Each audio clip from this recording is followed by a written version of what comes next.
Are you excited but nervous at the same time about investing in real estate? Are you confused about where to get started? Do you feel uncertain about your ability to invest in real estate because of finances, the market conditions, or not knowing enough? Hi, my name is Monica Sawyer, and I'm the host of the Real Estate Investing for Women podcast. I work with professional women on how to get started in real estate investing or grow their current portfolios. In this podcast, I will share my own strategies as well as those of many amazing experts so that you too can build wealth the blissful way. That means building wealth on your own terms, part-time, with very little stress. To get started, download your free report on my personal favorite strategy at blissfulinvestor.com. Hello, and welcome to Real Estate Investing for Women, where we focus on all aspects of real estate investing, including strategies, mindset, emotional mastery, money smarts, and so much more to ensure your success. Today, I'd like to welcome to the show our guest, Denise Haines. Denise is the woman at the helm of the all-woman real estate agency in Australia, R&R Property. They sell rural, residential, and commercial property. Denise is well known within the real estate industry for being an exceptional marketer. Her award-winning team has been on television, featured in Selling Houses Australia, a home renovation and makeover show. And Denise is currently featured in 2 new books being released soon and is also working on her own book, which will teach people how to present their properties for sale, along with some great hints and tips for selling. Denise also has a podcast and blog called The Real Estate Girl. I love that title. And she has a personal real estate portfolio. She is also a mother and a wife, along with her family. They live on a farm in rural Australia. You said NSW. What is that, Denise? That's the state that we live in Australia. Perfect. Good. Yay, I've been to Australia, but I don't know all of the acronyms and all of that stuff. So welcome to the show. How are you? Thank you. I'm wonderful. And thank you so much for having me. Yeah, I have been so excited about this show. So I actually found Denise on the internet and listened to some of her work, and she has such a spirit about her. I was immediately attracted to her, so I invited her to the show. And then we've been playing email tag now for about 3 months. So this has been in the works for a while, and I'm glad we're finally getting to have a conversation. So welcome. Yeah, I'm excited too. So thank you. Yeah. So tell us, since you're the marketing expert, tell us, why is marketing so important in real estate, especially for investors? Look, I think it's important for everybody. I mean, marketing is, to me, everything. We are such busy people. Everyone's got busy lives. So you've got this split second to capture people's attention. So you want to be in front of them because you can't sell a secret at the end of the day. So you want to be in front of them and you want to stand out from the crowd. Nice. And how does that specifically apply with for investors? Talk a little bit about the specifics around that. Yeah, sure. So basically, the better your property looks, the less problems that your client thinks that the property might have as far as, looking good, things that they have to repair, that sort of thing, the more money that you are going to actually get for your investment. And that works both for sale and for rental or leasing. Right. Because if someone walks into a house and they see, oh, this owner does not take care of the house, or there are problems, they're not going to feel as comfortable paying a good amount of rent for it either, right? You want to be able to get rent that covers your mortgage and your costs also, right? Yeah, that's exactly right. So you don't want to be deemed as a problem landlord. So they don't want to rent with someone that's not going to fix things that you can clearly see they don't spend any time or money on the property. You want the property to look amazing and not, have any issues as far as you can help. Right. So, Denise, this is such a good point, and I'm glad we're talking about this because I think in a lot of real estate coursework, a lot of real estate books, people talk about the numbers a lot, right? And the thing that they don't talk about is the experience of living in one of your investment properties. I think that as landlords, a lot of times we forget, if we're not reminded, that people are moving into our investment property because they want a home. They're likely to stay longer if it feels like a home rather than some transitional place or just a rental. And it's going to feel more like a transitional place or a rental if it's not well taken care of. And I think a lot of landlords get frustrated because of the attrition and the turnover, but what they would experience a lot less of that if they were willing to take good care of the property. So initially it shows well, and we're constantly marketing to our current tenants. It's a constant, they have to make a decision every single time that lease comes up to stay. Every single time to pay the rent to stay. And so it's this process of this sort of upkeep and treating them like people that we care about. All of those things that we pay attention to in marketing for selling a property are also really important for managing the properties and keeping our tenants happy and putting good tenants into the properties. Wouldn't you agree? Yes, absolutely. And, I see that. I mean, as landlords, we all want tenants that are going to treat the property like they own it and they love it. But it's got to be a two-way street. So you've actually, as the landlord, you've got to be able to treat your tenant as though you care about them, you care about the way that they live. The house is nice to live in, the street's a good street to live in, and what conveniences have they got as well. And on the whole marketing thing as well, it doesn't just stop at that. Just as an example, personally, I've had the most amazing tenants who I've sent gift cards to for Christmas, saying thank you for being such an amazing tenant and thank you for looking after my property like you actually own it. And, it might be a $50 gift card or $100, and they just think that's the best thing ever, that you actually took the time to do that. Yeah, I do the exact same thing.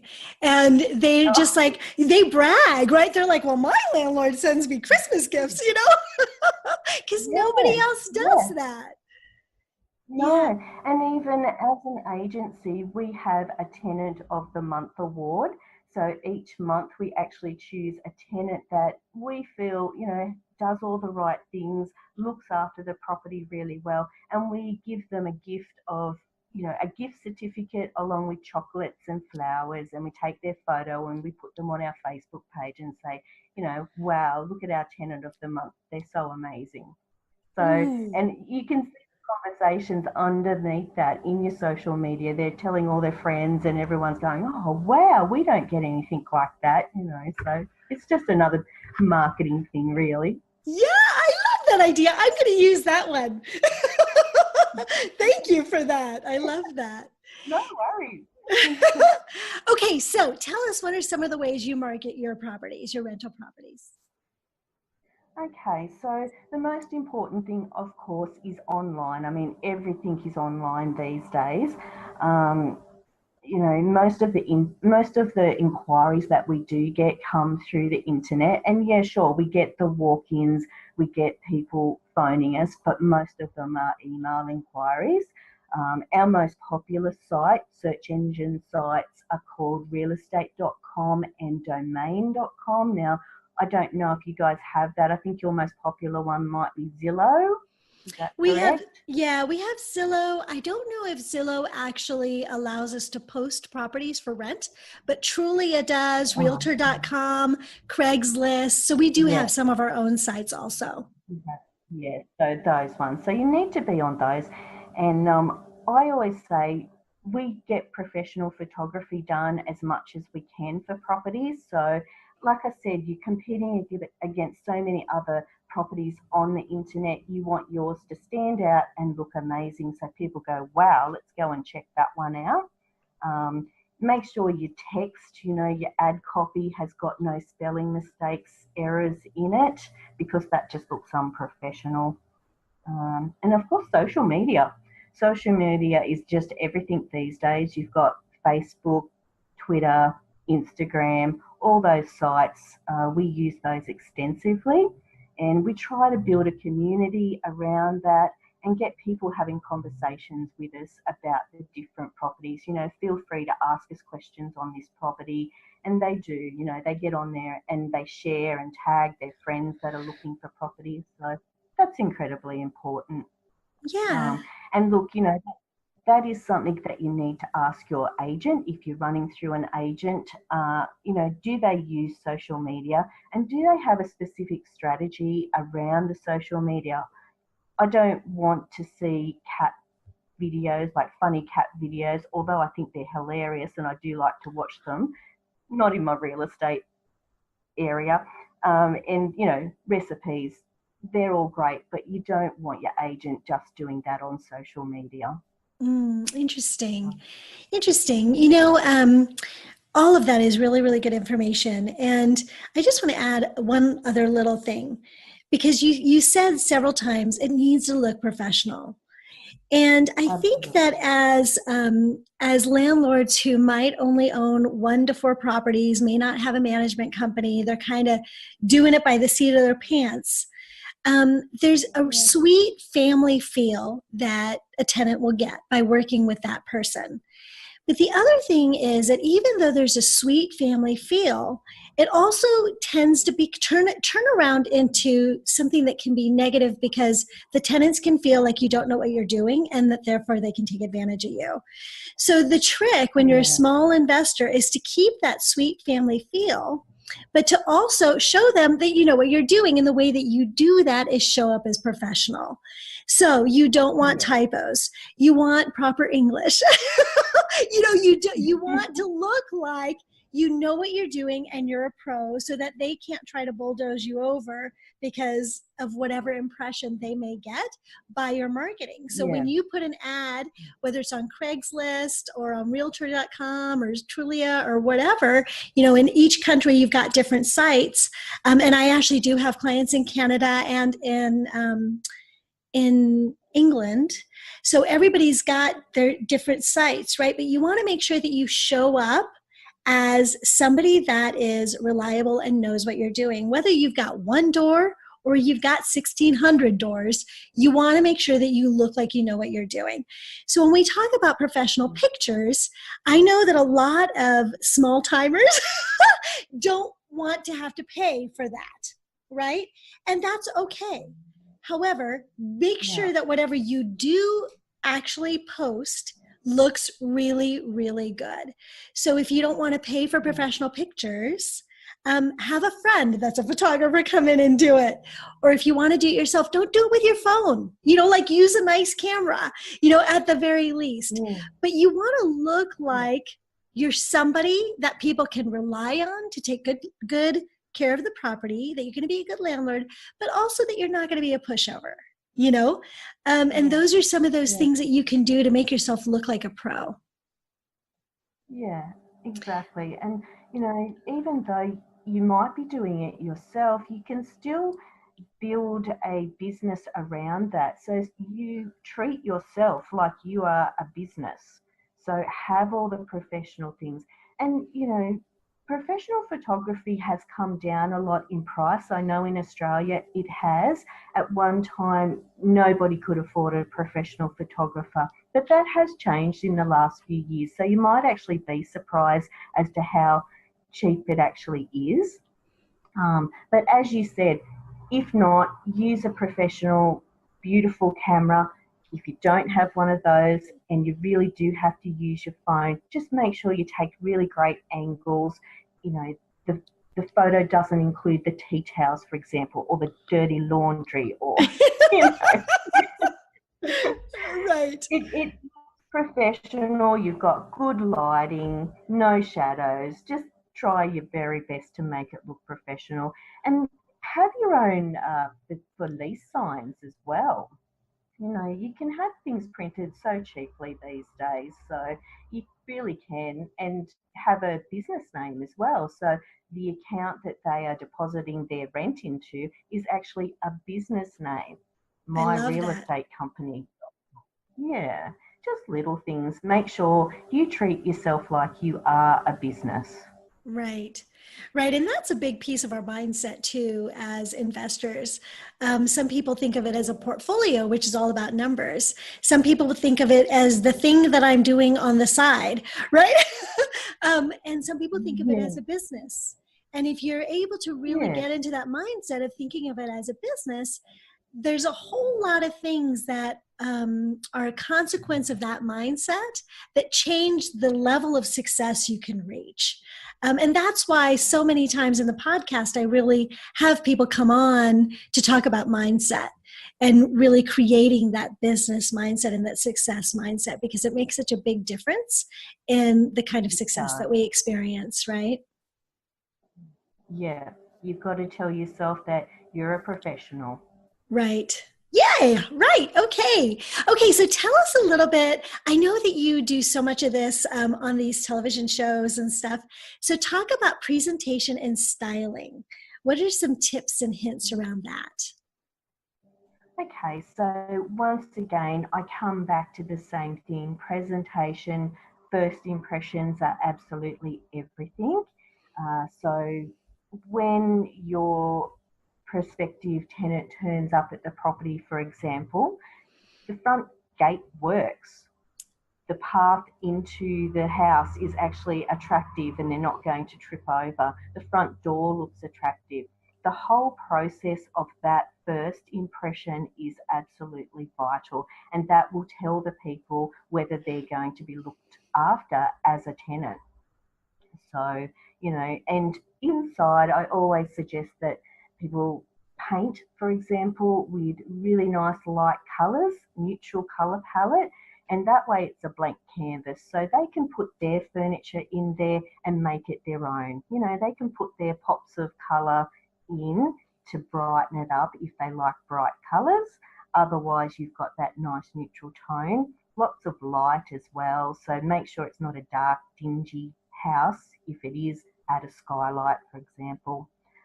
And look, it's always easier both in rental and sales to rent or sell a property that's not vacant. So sometimes a vacant property is harder to lease or rent or sell if it's actually empty, it's soulless. That will magnify any design faults as well. So a few key pieces of furniture at the very least are good. Awesome. I Um, have a question around paint, because I know me and my other landlord friends, we have this conversation all the time. So okay. I never do white. I don't even do a warm white. I do a neutral, but it's usually like a cream or a sage or something a little bit warmer. While most of my other friends will say they always do white. And so, Yeah. what is your take on that for the Okay. walls? Well, it's a personal thing, really. My take on that is I absolutely love white.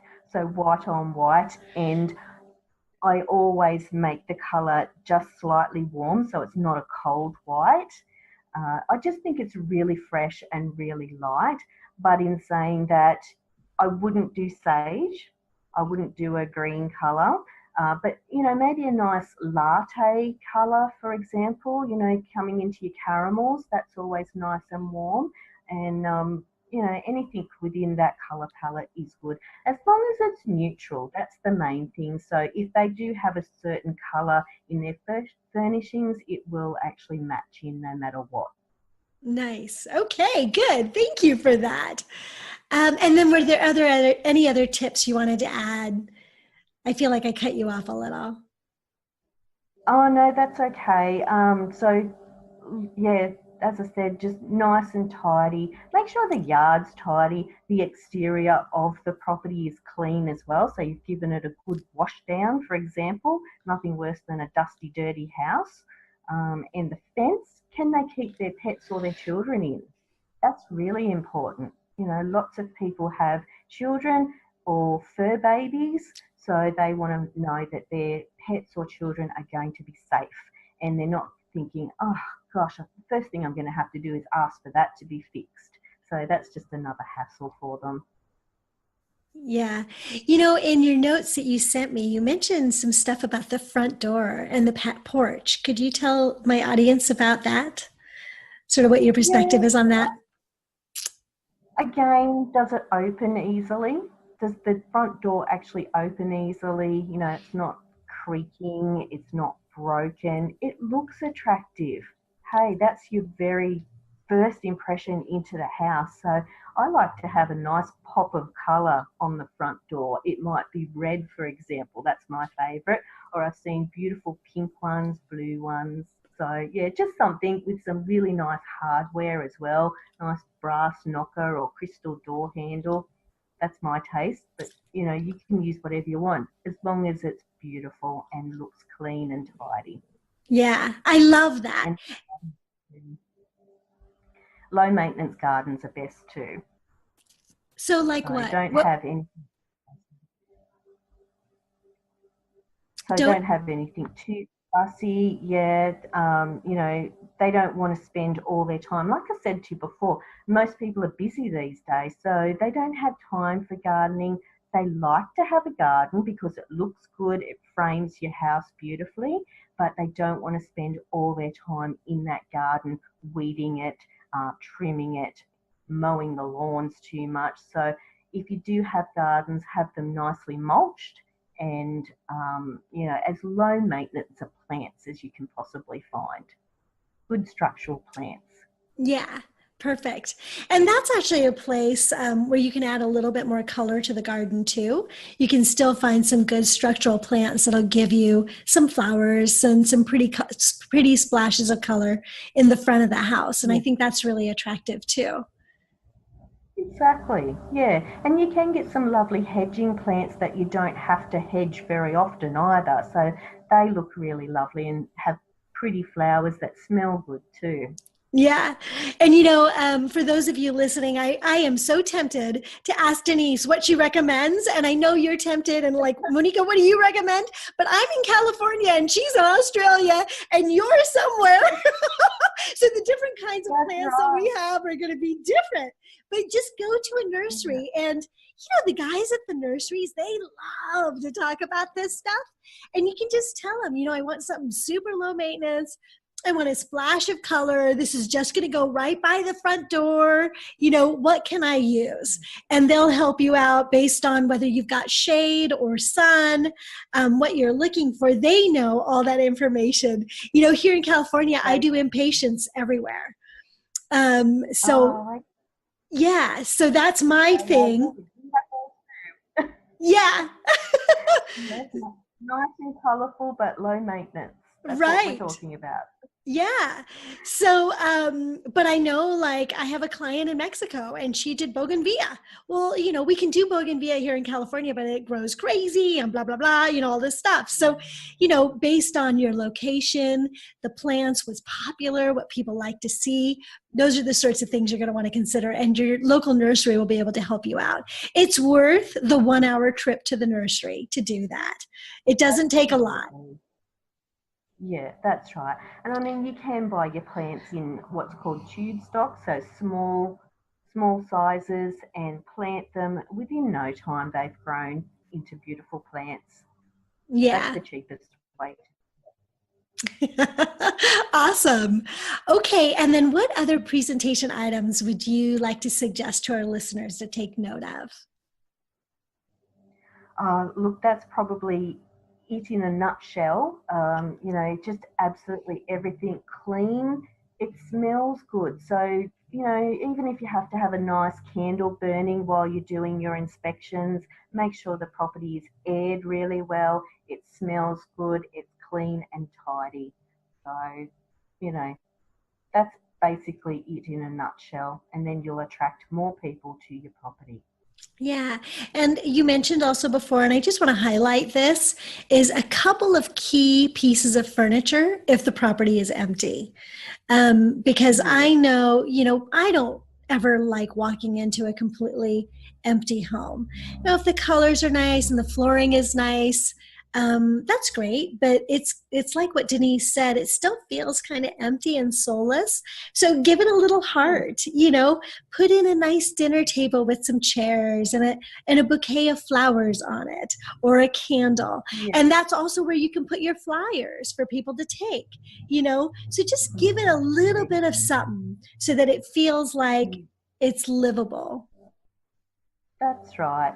So they can imagine how their furniture will look in the property. A really nice sofa with some cushions on it, for example, even if it's just a single armchair with a little footstool or something, just setting the scene for them, basically.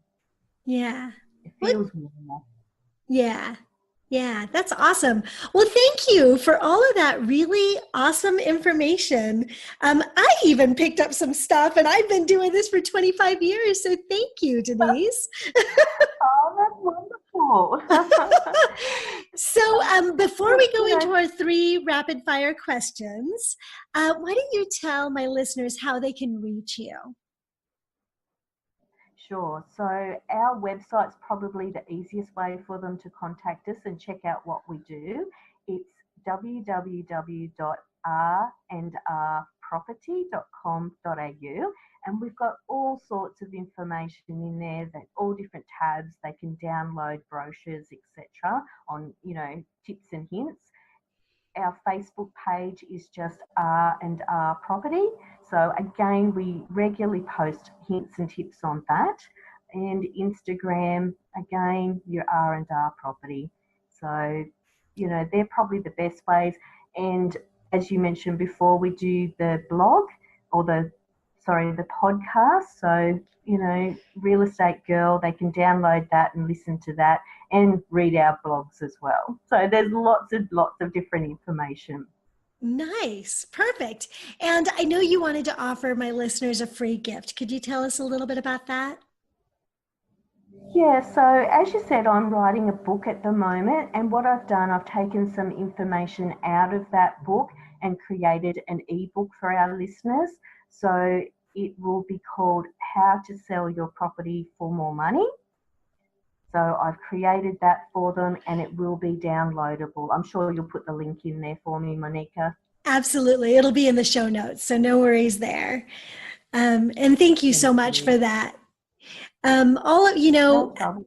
how to sell your house for more money, all of that stuff is still going to be, or most of it is still going to be relevant, like we spoke today. Whether you're trying to sell a house to a buyer or to someone that's going to live there, it is really all about the marketing.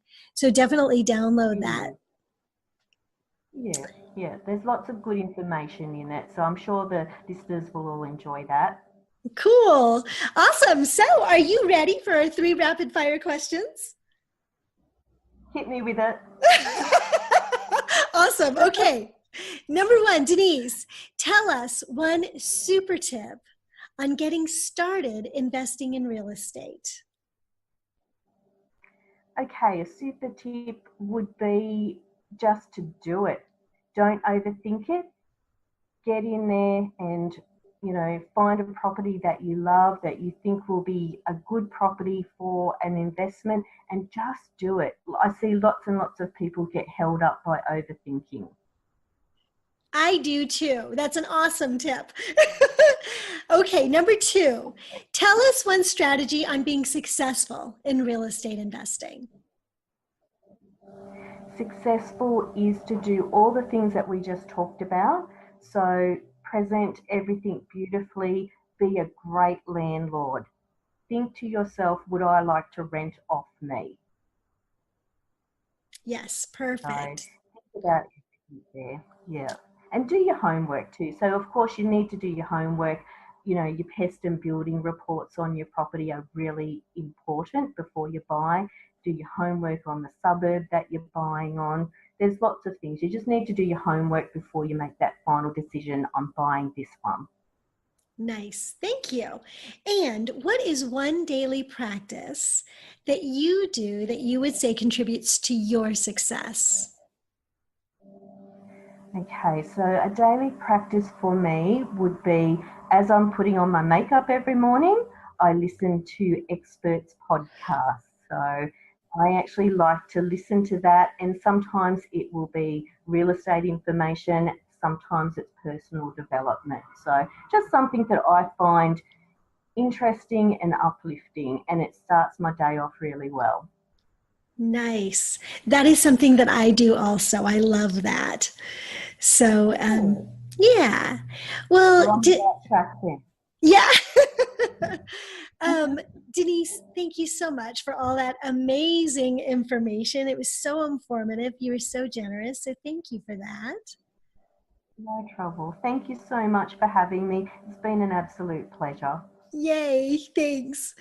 And for all of you who are listening in, thank you for joining us today on the show. And I look forward to seeing you next time. And until then, remember, goals without action are just dreams. So get out there, take action, and create the life your heart most deeply desires. See you next time. Bye. Thank you again for joining me on the Real Estate Investing for Women podcast. If you love this show, please subscribe, rate, and review it on iTunes.